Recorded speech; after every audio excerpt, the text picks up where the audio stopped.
आज करकम गटातून जिल्हा परिषदेसाठी अर्ज दाखल केलेला आहे आणि महाराष्ट्र विकास सेना पक्षाच्या अधिकृत भरलेला आहे.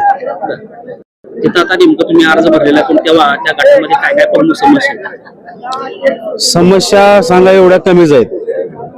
समस्या काय काय आहेत आणि जे अगोदरचे जिल्हा परिषद सदस्य वगैरे कोण आहेत, मला काय आता लगेच फॉर्म भरलेल्या दिवशी काय टीका कोणावर करायची नाही, परंतु विकास काहीच झालेला नाही.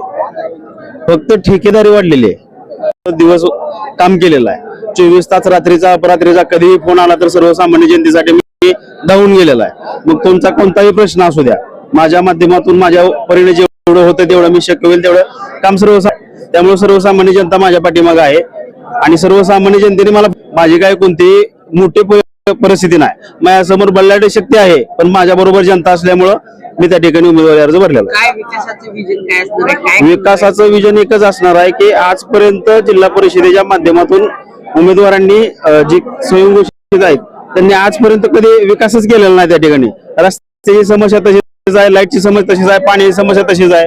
मग विकास झाला काय? विकास फक्त ह्यांचा स्वतःचा झालेला आहे.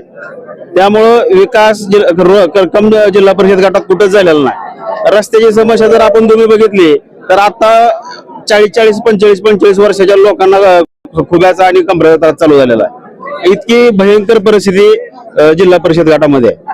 आता लढायची तर फिक्स आहे, लढाईचा हा फिक्सच आहे, माघार नाही. माघार नाही.